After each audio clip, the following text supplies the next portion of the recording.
My name is Thomas Walker. I am 62 years old. I own a small construction company outside Charlotte, North Carolina. For most of my adult life, I woke up before sunrise, put on work boots that had more miles than I could count, and walked into whatever problem was waiting for me.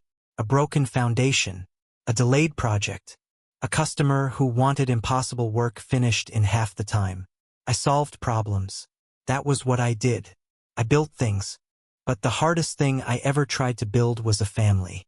And the hardest thing I ever had to accept was that sometimes the things you spend your entire life building are the first things people are willing to tear apart. For 35 years, my hands created a life. I started my company with almost nothing. A few tools, an old truck, a determination that refused to die even when everything around me told me I would fail. There were years when I worked until my fingers cramped. Years when I came home covered in dirt and sawdust, too exhausted to speak. Years when I counted every dollar in my account before deciding whether my family could afford something extra. But I never complained, because I had a reason. Margaret, my wife, and Rachel, my daughter, they were the reason behind every long day, every sacrifice. Every night I came home too tired to do anything except sit quietly at the kitchen table while Margaret placed a cup of coffee in front of me. She always knew. She knew when I was worried. She knew when business was slow. She knew when I was carrying something I didn't want to admit. That was Margaret. She didn't need me to explain. She just knew. When I bought the land outside the city, everyone thought I was crazy. It was nothing special back then. Just a piece of property surrounded by trees and empty roads. People told me I should buy a finished house. They told me building one myself would take too much time, too much money, too much energy. But I wanted something different. I wanted a place that belonged to us, not a house someone else designed, not a place with someone else's memories already inside the walls. I wanted to create something that would carry my family's story. So I built it, piece by piece. Board by board, room by room. I remember standing there late at night while the rest of the neighborhood slept. The house was unfinished. The walls were exposed. The floors were incomplete. But I could already see everything. I could see Rachel running down the hallway. I could see Christmas mornings. I could see family dinners. I could see Margaret sitting on the porch when we were old, watching the seasons change. I thought I was building a future. I didn't know I was building something people would eventually measure with a dollar sign. For years, that house held everything. Rachel's childhood was inside those walls. Every birthday, every school achievement, every difficult conversation, every moment when she needed her father. And I was there, always. When Rachel went to college, I helped her. Not because I had to, because I wanted to. I paid what I could. I helped with expenses. I made sure she never felt like she was starting life alone. When she needed her first car, I helped her get one. When she moved into her apartment, I helped renovate it. New flooring, repairs, furniture, whatever she needed. She would call me, "Dad, I don't know what to do," and I would answer. Every single time. I never kept score. That is what parents do. At least that is what I believed. A parent gives without expecting a receipt. A parent protects without expecting recognition. A parent remembers every moment they helped their child, and hopes their child remembers too. I never imagined I would become a stranger in the life of the person I raised. But life has a way of revealing things slowly. The cracks rarely appear all at once. They start small. A missed phone call, a forgotten visit, a conversation that feels different. That was how it started with Rachel. After she got married to Kevin, things changed. Not immediately. At first, I told myself it was normal. People grow up. People get busy. Marriage changes priorities. I understood that. I never wanted to be the father who demanded attention. I never wanted Rachel to feel trapped by obligation. So I gave her space. Too much space, maybe. Because every time I felt the distance growing, I made excuses for her. She's busy. She has her own life. She'll come around. A father can convince himself of almost anything when the truth hurts too much. Then Margaret became sick. That changed everything. Or at least I thought it would. I believed losing her mother would remind Rachel what mattered. I believed grief would bring us closer. I believed we would stand together. But while I was fighting to keep Margaret comfortable, while I was spending my days sitting beside hospital beds and my nights staring at ceilings wondering how much time we had left, Rachel seemed more distant than ever. She visited. Sometimes. She called. Occasionally. But something was missing. The warmth was gone. The concern felt forced. I noticed it. Margaret noticed it too. One evening, when Margaret was lying in bed at home, she looked at me and quietly said, "Thomas, don't let yourself believe people will always feel what you feel." I didn't understand what she meant. Or maybe I did, but I refused to accept it. I told her, "She's our daughter." Margaret looked away. She didn't argue. She didn't want to hurt me. But that silence stayed with me. A few months later, Margaret was gone. And the house changed. A home filled with voices became a place where every sound reminded me of what I lost. Her chair sat empty. Her favorite blanket stayed folded. Her garden outside grew wild because I couldn't bring myself to care about flowers anymore. I was alone for the first time in decades. And during those first weeks, I waited. I waited for Rachel. Not because I needed money. Not because I needed someone to fix my life. I just wanted my daughter. I wanted her to walk through the door and say, "Dad, I'm here." I wanted her to sit beside me and remember the woman we both lost. I wanted to feel like I still had a family. Instead, the first serious conversation we had after Margaret's death was about the house. I remember the day clearly. It was a Saturday afternoon. The sky was gray, the kind of weather where everything feels heavier. Rachel arrived with Kevin. The moment I saw him carrying a folder, something inside me changed. I didn't know exactly what was happening, but I felt it. That folder wasn't filled with memories. It wasn't filled with photographs. It was filled with plans. They walked inside. They sat down. And Rachel looked around the living room. The room where she opened presents as a child. The room where her mother spent her final months. The room I built with my own hands. Then she said, "Dad, we need to talk about the house." I waited. I waited for her to say something about keeping it. Something about what it meant. Something about her mother. But instead she said, "There's really no reason for you to stay here anymore." I felt my chest tighten. Not because of the house. Because of the way she said it. Like I was the only thing left standing in the way of a transaction. Kevin opened the folder. "I had someone look into the market value," he said. "Had someone look into it. Already. Before they even came to talk to me." That was when I understood. They weren't discussing a possibility. They were presenting me with a decision they had already made. Rachel continued, "Dad, it's a huge property. You don't need all this space. It would make sense to sell and divide everything fairly." Fairly. That word hurt more than I expected. Because fairness was not what I had received. For years I gave without asking. I supported without demanding. I showed up without expecting applause.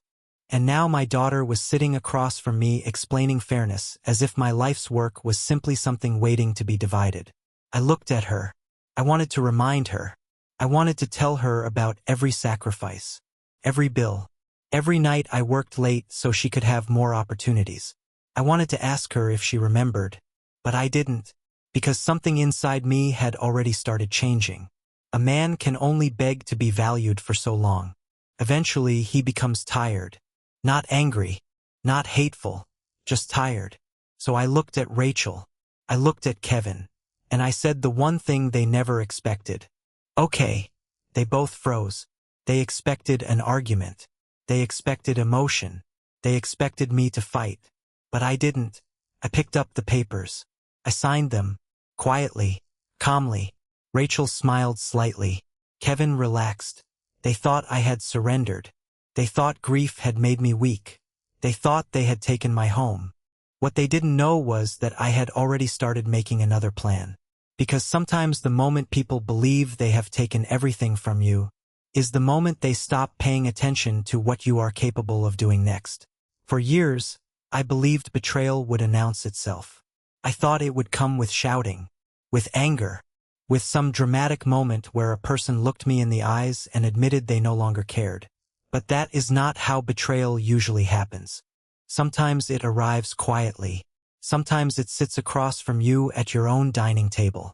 Sometimes it uses a familiar voice. Sometimes it has your daughter's face. After Rachel and Kevin left that afternoon, I stood in the living room for a long time. The papers were gone. The conversation was over. But the feeling remained. A strange emptiness. Not the emptiness I felt after losing Margaret. That was grief. This was something different. This was the feeling of realizing someone you loved had been looking at you differently for years, and you were too loyal to notice. I walked through the house that evening and touched the walls. Not because I thought they were going anywhere. Not yet. But because I needed to remind myself that the memories were real. The first step Rachel took in that hallway. The marks on the doorframe where we measured her height as she grew. The corner of the kitchen where Margaret stood every morning making coffee. The porch where we sat during summer storms. They saw a property. I saw a lifetime. That was the difference. And it was a difference I could no longer ignore. The following weeks revealed something I should have noticed earlier. Rachel and Kevin had not suddenly decided to sell the house after Margaret died. They had been preparing. Quietly, patiently, waiting for the right moment. I started noticing things I had ignored before. Kevin had already researched the neighborhood. He knew recent sale prices. He knew the value of similar properties nearby. He knew things about my own home that I hadn't even looked into. One afternoon, I found an old envelope on my desk. It contained paperwork about the property. Nothing important, just documents I had filed away years earlier. But one of the papers had been moved. Someone had looked through them. I stood there staring at the desk. And for the first time I felt something I hated feeling. Suspicion. Not toward a stranger. Toward my own family. That was the part that hurt the most. I could understand someone wanting money.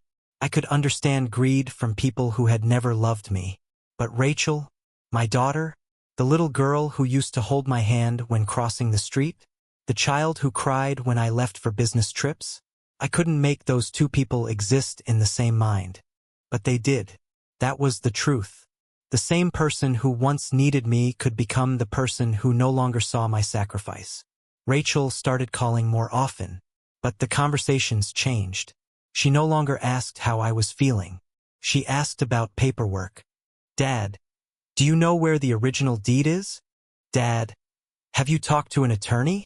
Dad, have you thought about what you're going to do after the sale? Every question led back to the same thing. The house. The money. The future she had planned without me. One evening, she called while I was sitting in Margaret's old chair. Dad, she said, I just want you to understand that this is the practical thing. I looked out the window at the backyard Margaret loved. The same yard where Rachel played as a child. The same place where we buried our old dog years ago. Practical for who? I asked. There was silence. Just a few seconds. But those seconds told me everything. Finally, Rachel said, for everyone. Everyone. Another word that sounded reasonable. Another word that erased me. I didn't argue. I just said, I understand. And I did. I understood that my daughter had already decided what mattered. I understood that memories meant different things to different people. I understood that love cannot be forced. You can give someone everything. You can sacrifice years of your life. You can stand beside them through every storm. But you cannot make them appreciate what they never valued.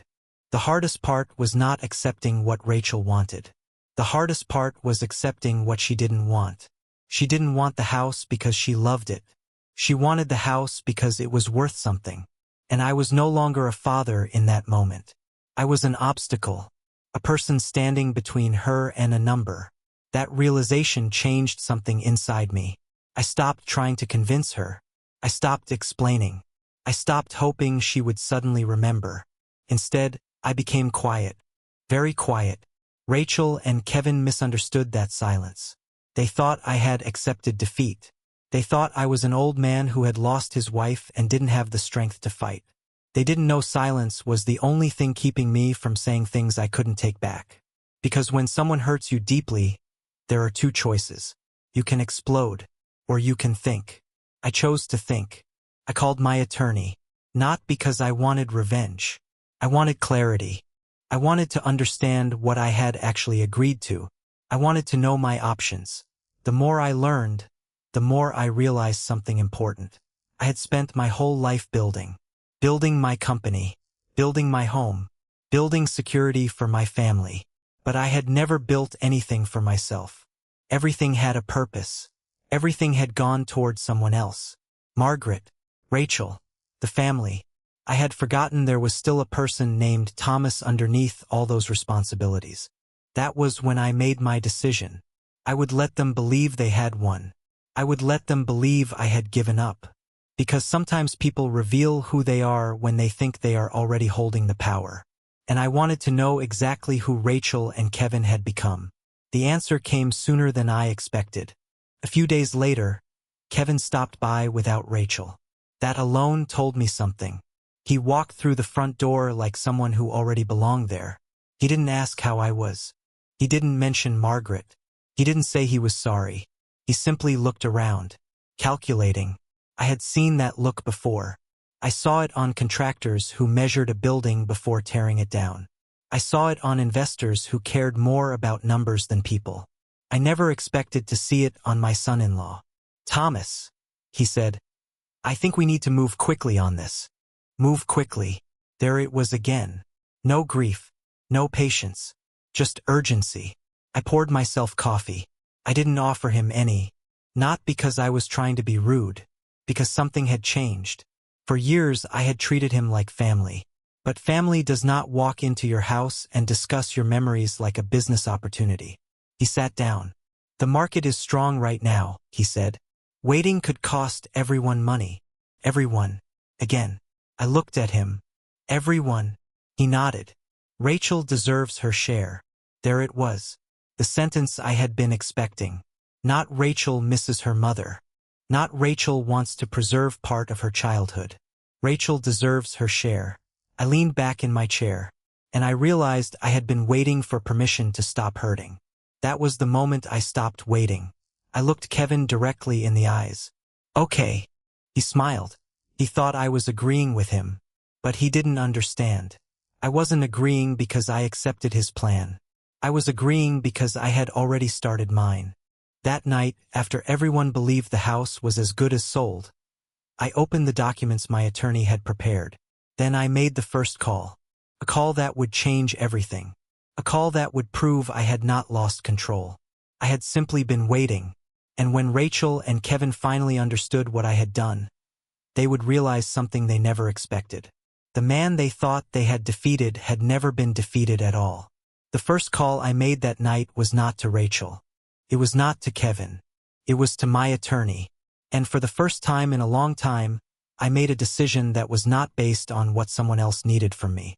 I sat in my office, surrounded by the same walls where I had spent countless nights planning projects, balancing accounts, and solving problems for everyone except myself. The room was quiet, too quiet, but this time the silence felt different. It didn't feel empty, felt like freedom. My attorney listened carefully as I explained everything. Margaret's passing, Rachel's sudden interest in the house, Kevin's preparations, the documents, the pressure. I expected him to be surprised. He wasn't. That hurt more than I expected. Because when someone outside your family recognizes a pattern you refuse to see, it forces you to confront the truth. Thomas, he said, you need to understand something. You are not obligated to surrender everything just because they believe they are entitled to it. That sentence stayed with me, not because I didn't know it, because I had forgotten it. For decades, I had measured my worth by what I could provide. A father, a husband, provider, a builder. Those words had defined me. But somewhere along the way, I stopped being a person and became a resource. Someone people called when they needed something fixed. Problem solved. A bill paid. A burden carried. And the worst part was that I had allowed it. Because I loved them. Love can make a person ignore things they would never tolerate from anyone else. That night, I made a choice. I would stop chasing appreciation. I would stop trying to remind Rachel who I was. I would stop begging my own daughter to see me. Instead, I would let my actions speak. Over the next few weeks, I quietly put my plan into motion. I did not announce anything. I did not threaten anyone. I did not tell Rachel or Kevin what I was doing. Why? Because I wanted to see what they would do when they believed they had already won. People show their true nature when they think the outcome is guaranteed. And Rachel and Kevin became more comfortable every day. That was the part that hurt the most. They didn't act like people who were worried about hurting me. They acted like people waiting for paperwork to finish. Rachel called me one morning. "Dad, the realtor can come by Thursday." I was sitting at my kitchen table, the same table where Margaret and I ate dinner for decades. I looked at the empty chair across from me. Then I looked back at the phone. The realtor? Yes, just to get an estimate and start the process. Start the process. Those words were so casual, like she was talking about replacing an old appliance. Not selling the place where her mother spent her final days. Not taking away the only home I had ever truly built. I asked her a question. "Rachel, do you ever think about what this house means?" The silence lasted longer this time. Then she sighed. "Dad, I know you have memories here, but memories don't pay bills." I closed my eyes. There it was. The truth. Cold. Simple. Memories don't pay bills. Maybe that was true. But bills had never been the reason I built the house. Bills had never been the reason I stayed late at work. Bills had never been the reason I sat beside her mother until the very end. Love had been the reason. Family had been the reason. And now I was hearing from my own daughter that those things had no value unless they could be sold. I didn't argue. I just said, "I understand." She probably thought she had convinced me. She didn't know she had confirmed everything. The realtor came. I watched from a distance. A stranger walking through my home, measuring rooms, looking at walls, discussing numbers. Numbers. That was all the house had become. A number. Price. A transaction. The man who built it was no longer part of the conversation. I stood in the hallway and listened. This kitchen adds significant value. The property size is attractive. The location is excellent. I almost laughed. Not because anything was funny, because I realized they were describing my life like a product. No one mentioned Margaret. No one mentioned Rachel's childhood. No one mentioned the years. The only thing that mattered was what someone was willing to pay. That evening, Rachel called. "He said the house could bring a very good price." I sat down. "You sound happy." Another silence. Then she said, "Dad, this could help everyone move forward." Move forward.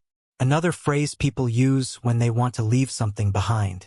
I looked around the house, at everything Margaret and I had created, and I finally understood. Rachel wasn't trying to take my home. She had already taken something more important. She had taken my belief that she understood me. That was the real loss. The house was just wood. The walls could be rebuilt. The rooms could be replaced. But trust?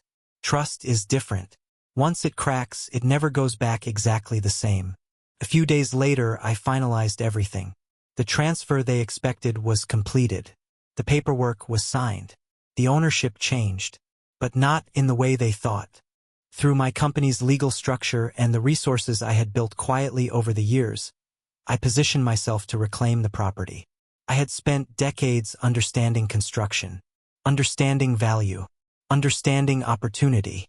And while Rachel and Kevin were looking at the house as something to sell, I was looking at it differently. I saw potential. I saw a new beginning. I saw something that could become part of a project I had been considering for years. Restoring older homes around Charlotte. Preserving properties that people were too quick to tear down. The irony was not lost on me. My daughter wanted to sell the home because she saw something old. I saw something worth saving. Two different ways of looking at the same thing. Two completely different values. The day everything became official, I sat alone in the house. The same house where Rachel had grown up. The same house where Margaret had taken her last breath. I expected to feel victorious. I didn't. There was no satisfaction. No joy. only sadness. Because winning against your own family does not feel like winning. It feels like admitting you were forced into a battle you never wanted. I poured myself coffee and sat on the porch. For years, I had imagined growing old there peacefully. I imagined Rachel visiting. I imagined grandchildren running through the yard. I imagined Margaret and I sitting outside together, watching the sunset. That future was gone. Not because of money, because of choices. 2 months passed. Rachel and Kevin believed the house was no longer my concern. They believed they had already secured their future. They started planning. Renovations. Investments. A new lifestyle built around money they thought was guaranteed. They never asked why I seemed so calm. They never wondered why I signed so easily. They never considered that maybe the man who built a company from nothing knew how to make another move. Then one afternoon, everything changed. Rachel was driving through the neighborhood. She passed the old house, the place where she grew up, the place she believed she had already taken from me. And then she saw something that made her slow down. There was no for sale sign, no realtor's banner, no construction crew preparing to tear it apart. Instead, there was a new sign at the front of the property, a sign with my company's name. She stopped the car, and for the first time she understood. I had not lost everything. I had simply allowed them to believe I had. Because sometimes the greatest lesson people learn is not when you fight back. It is when they discover you never needed their permission to stand again. Rachel sat in her car for nearly 20 minutes. At least that is what she told me later. 20 minutes staring at the sign in front of the house where she grew up. 20 minutes trying to understand something that should have been obvious from the beginning. I had not been defeated. I had not been helpless. I had not lost everything because my wife was gone and my daughter had decided my memories were no longer valuable. I had simply stopped explaining myself. And that was something Rachel had never seen from me before. Her entire life, she knew me as the man who fixed things. The man who found solutions. The man who showed up whenever there was a problem. Flat tire? Call Dad. Broken appliance? Call Dad. Financial trouble? Call Dad. A difficult decision? Call Dad. She had spent years believing that no matter what happened, I would always be there. And she was right. I would have been. That was the painful part. Even after everything, some part of me still wanted to protect her. A father does not stop loving his child just because the child stops understanding his love. But love does not mean allowing yourself to be erased. That was the lesson I had to learn. Rachel eventually called me. I was in the office of the old house, reviewing plans for the renovation project. The same room where I had once sat late at night doing paperwork for my construction company. The same room where I had signed the documents that changed everything. My phone rang. Her name appeared on the screen. I stared at it. For years, I would have answered immediately, no matter what, no matter how busy I was, no matter how tired I was. But this time I let it ring, not because I wanted to hurt her, because for once, I needed to think about what I wanted to say. After a few moments, I answered, "Hello, Rachel." Her voice was different, not angry, not confident, not like the person who sat across from me weeks earlier talking about property value. Dad, just one word, but I heard something behind it. Confusion, regret, maybe even shame. Can we talk? I looked around the room. The old photographs were still there. The memories were still there. But something had changed. The house was no longer a place where I waited for people to appreciate me. It was mine again. Not because of ownership papers. Because I had finally stopped giving other people control over my peace. About what? I asked. There was a pause. The house. Of course. The house. Even now, that was where the conversation began. I closed my eyes. Rachel, the house was never the real problem. She was quiet. I continued. The house was just what revealed the problem. I could hear her breathing through the phone. I didn't mean to hurt you. I sat down. That sentence was one I had imagined hearing many times. But when it finally came, it didn't bring the relief I expected. Because apologies cannot erase moments. They can only acknowledge them. And some moments change you permanently. I know you didn't think you were hurting me. I said. That's the part that hurt the most. She didn't respond. Because she knew. She knew what I meant. The deepest wounds are not always caused by people trying to destroy you. Sometimes they are caused by people who never stopped to consider you mattered. I was grieving, I said. Your mother was gone. I was alone. And the first thing you wanted to discuss was what could be sold. Her voice became softer. Dad. No. I stopped her. Not because I wanted to be cruel. Because I needed her to hear this. I spent my entire life trying to make sure you never felt alone. My voice became heavier. I paid for things you needed. I helped when you were struggling. I stood behind you every time you fell. I looked out the window. The yard had changed. The same trees. The same driveway. But everything felt different. And when I needed my daughter, I got someone calculating what my house was worth. Silence. Long silence. Then Rachel said something I never expected. I was wrong. Simple. 3 words. But powerful. Because sometimes people spend years defending themselves, and then one day they finally see the damage they caused. I should have asked how you were, she said. I should have thought about Mom. I didn't answer immediately, because I wanted to believe her. A part of me wanted to accept those words and pretend the pain disappeared. But life does not work that way. Trust is not a light switch. You cannot turn it off and turn it back on whenever you want. I appreciate you saying that, I told her. But things are different now. She became quiet again. What does that mean? It means I love you. I heard her breathing change. But love does not mean everything goes back to the way it was. That was the hardest sentence I ever said to my daughter. Harder than signing papers. Harder than watching her leave. Harder than seeing her choose money over memories. Because a father's instinct is always to protect. Even when he is the one who needs protection. I need boundaries now, Rachel. She whispered. I understand. I hoped she did. Not because I wanted punishment. I never wanted revenge. Revenge would have meant I was still controlled by what they did. I wanted something else. Peace. A life where I was not only valuable when someone needed something. After that conversation, things slowly changed. Not overnight.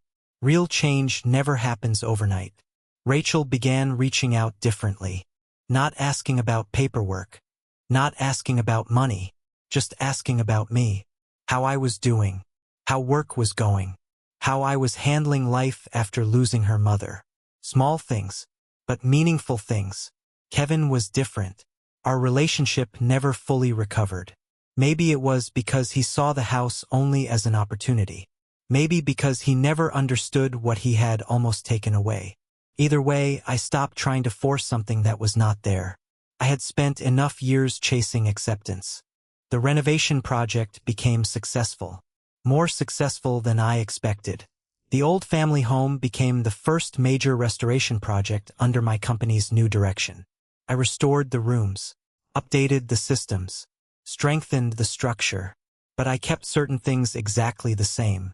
Margaret's garden remained. The old measurements on the doorway stayed. The place where Rachel's childhood had been recorded remained untouched. Because memories still mattered. Not because they had financial value. Because they had human value. And that was something I never wanted to forget. I learned a difficult truth after Margaret died. Losing a person is painful. But losing the belief that someone loves you the way you love them?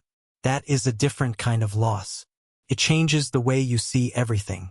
For most of my life, I believed sacrifice guaranteed appreciation. I believed if you gave enough, people would eventually understand. But that is not always true. Some people only understand your value when your giving stops. Some people only notice your presence when they experience your absence.